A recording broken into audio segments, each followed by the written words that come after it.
Tonight, breaking news. Dangerous weather on the move with more than 60 million Americans under winter weather alerts, plus new information on the suspect in the New Year's terror attack, including what he did during prior trips to New Orleans. But we begin with that massive, bone-chilling winter storm impacting the post-holiday rush, causing spin-outs and pile-ups on highways, jackknife trucks, and crashes involving first responders. A swath of snow and freezing rain from the Central Plains to the Mid-Atlantic, covering 18 states in all, plus tornado warnings in the south. Our weather team times it all out.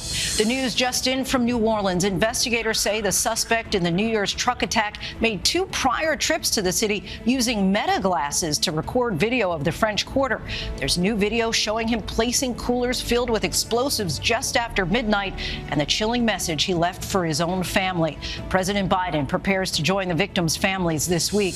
And what's being done to tighten security in the nation's capital with 2 major events in the coming days. Also tonight, Ukraine launches a new offensive inside Russia with growing concern over what will happen after Donald Trump returns to the White House. One top Republican warns the U.S. would be making a big mistake if it allows Ukraine to fall.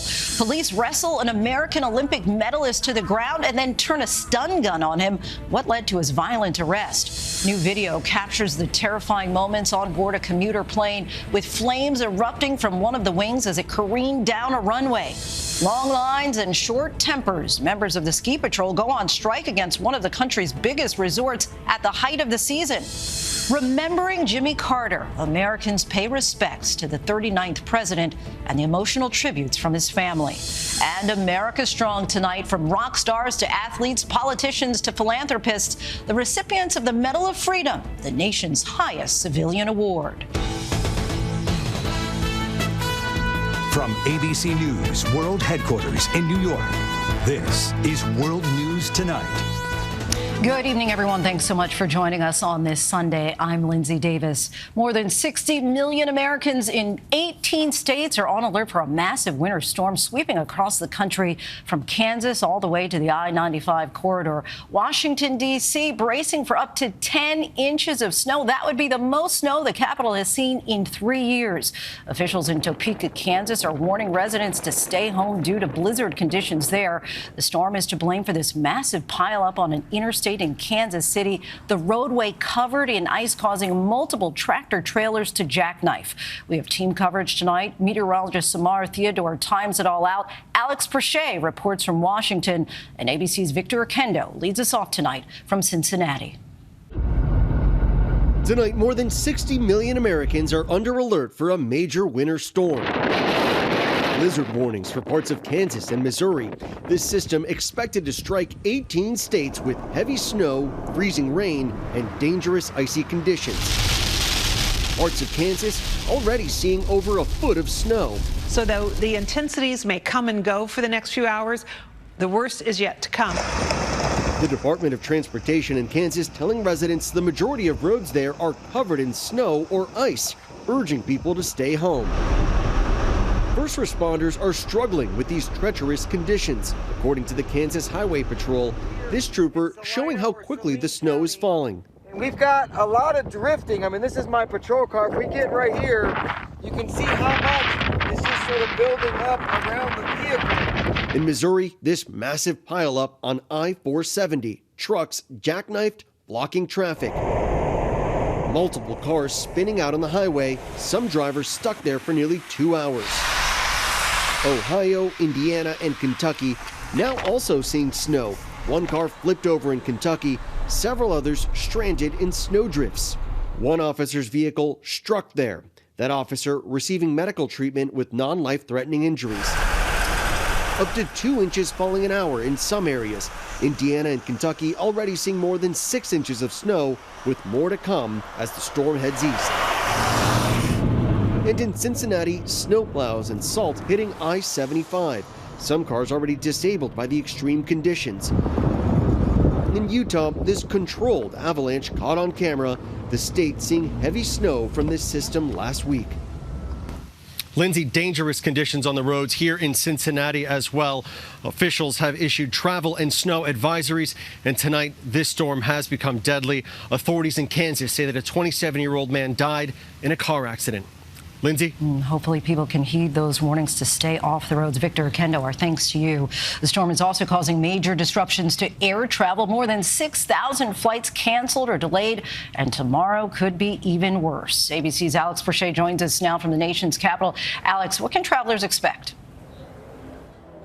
Hey, Lindsay, it is going to be rough tonight and into tomorrow morning at airports across the Midwest and the Mid-Atlantic. Already more than 1,500 flight cancellations across the country, and that number is going to continue to rise. We're already seeing airlines cancel flights for tomorrow, but many are also offering aid for affected flyers. Now, for those states in the path of the storm, they could see more snow than they've seen in more than a decade. A state of emergency has already been declared in a number of places, including Kentucky, Arkansas, Missouri, Kansas, West Virginia, and Virginia.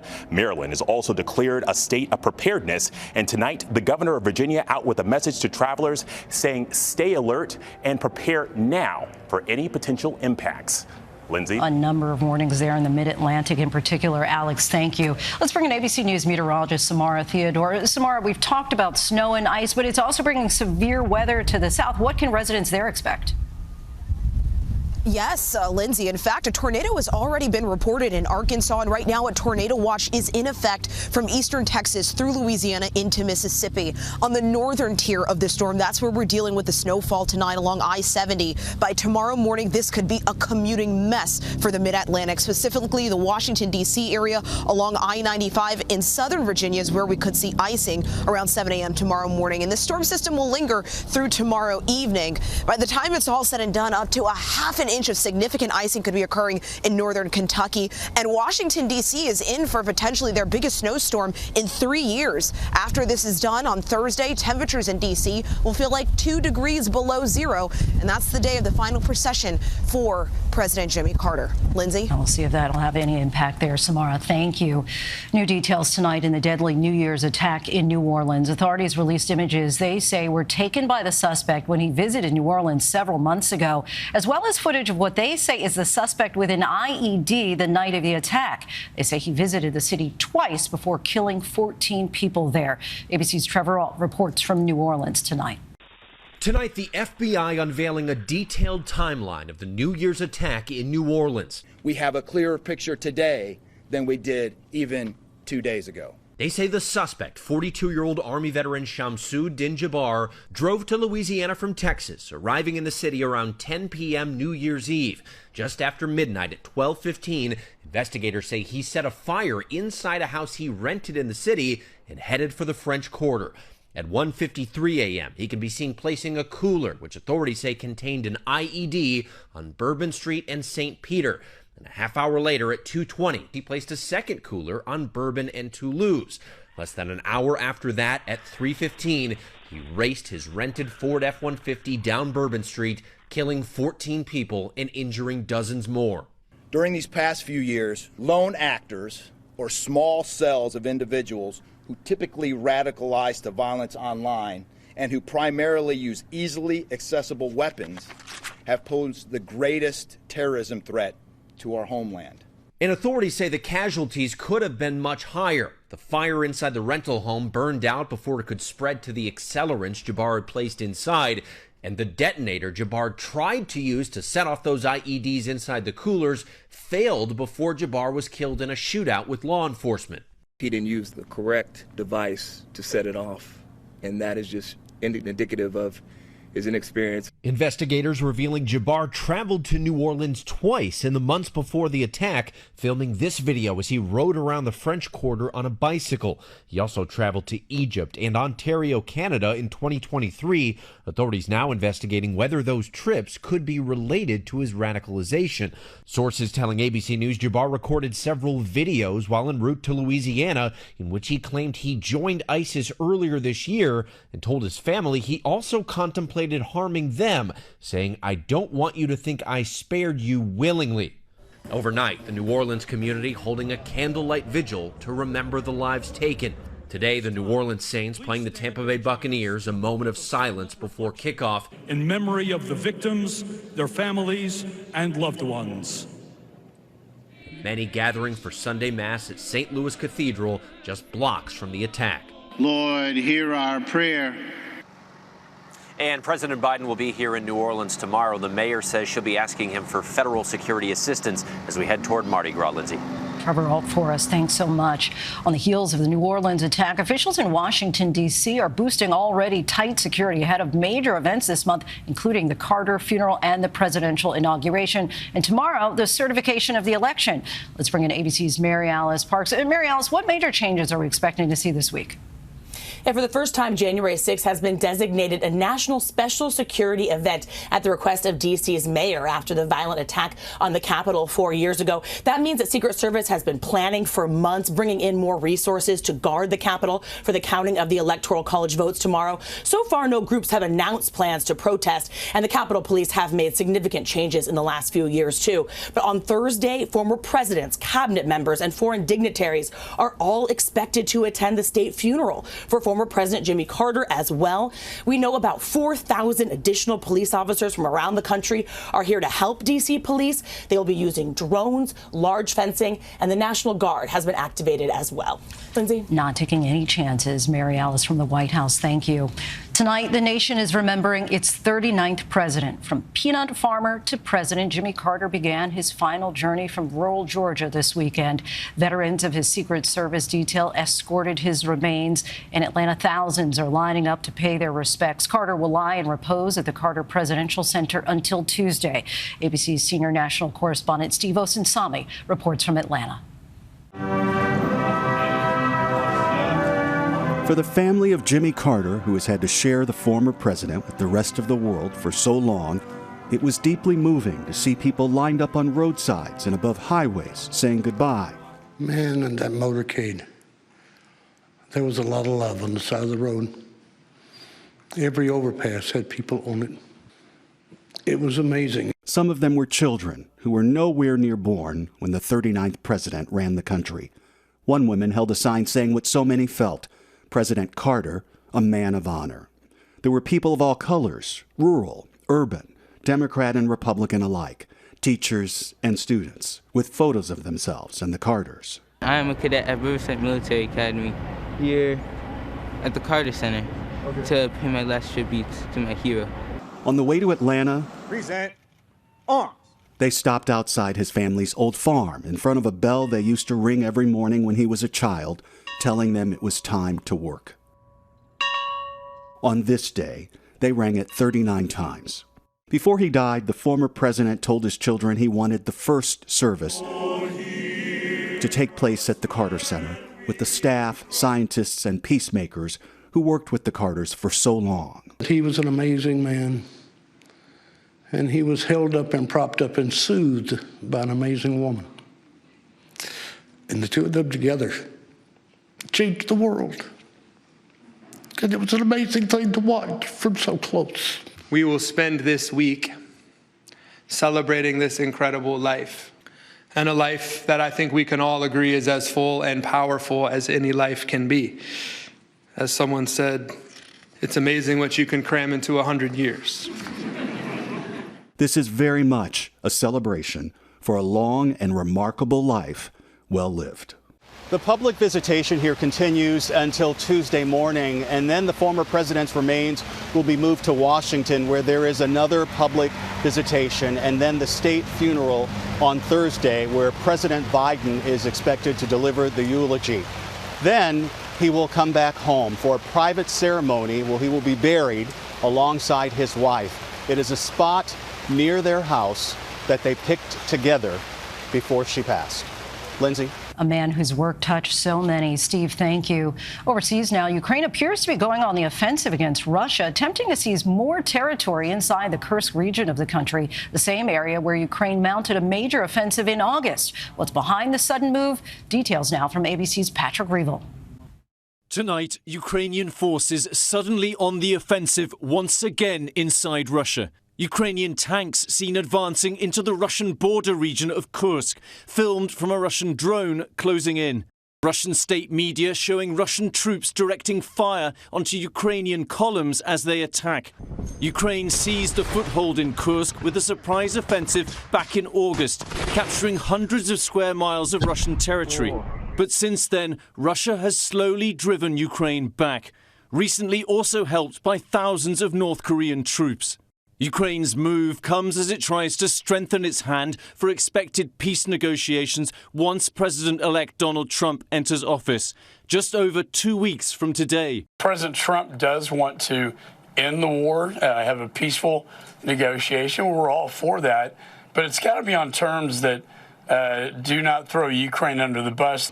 It's still unclear how significant this offensive is, but it appears that Ukraine may be trying to shore up its hold on Russian territory in order to use it as a bargaining chip in any talks after President Trump's inauguration.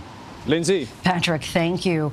Here in New York, congestion pricing has gone into effect, the first of its kind in the nation. Drivers crossing into Midtown below 60th Street will be hit with a toll. ABC's Ike Ajachi reports from Manhattan. Tonight, New York City's highly debated congestion pricing is now in effect. It's the first of its kind in the United States. The plan charging drivers $9 to enter what the MTA calls the congestion relief zone, the busiest part of Manhattan, home to iconic landmarks. 1,400 cameras, over 110 detection points, separate detection points on the borders of the congestion zone. According to INRIX, a traffic analytic company, New York City has the worst traffic in the U.S., followed by Chicago, Los Angeles, and Boston. Following months of delay from lawsuits, administrators say the plan aims to reduce traffic gridlock for the almost 5 million people commuting into the city for work, all while raising billions of dollars to help fix the city's ailing public transit infrastructure. Opponents say the plan will do little to reduce traffic, all while punishing drivers from outside Manhattan. You just got charged $9. How do you feel? Oh my God, just another one to add to the bills. Other cities like Washington and San Francisco have looked into the plan, and cities overseas already on board. London, Milan, Stockholm already have similar plans in place. Singapore has charged drivers since the mid-70s. Lindsay, President-elect Trump, whose Manhattan tower lies within the zone, says he strongly disagrees with the governor's decision, vowing to repeal the measure once in office. Lindsay? A lot of mixed feelings from drivers. Ike, thank you.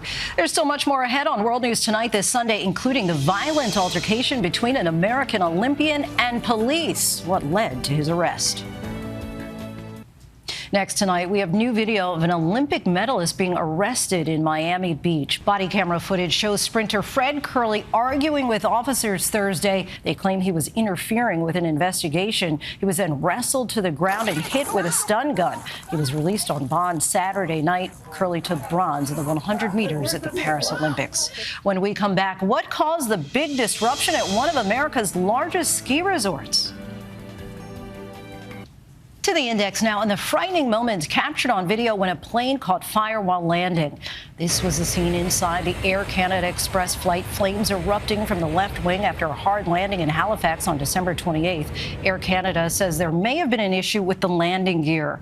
A number of skiers say their vacations were ruined by the ongoing ski patrol strike at Utah's Park City Mountain Resort. There were long lines at lifts. Fewer than a third of the mountain's 350 trails were open this weekend on what is traditionally one of its busiest times. 200 ski patrollers are demanding higher pay. When we come back, America Strong, the new recipients of the country's highest civilian honor.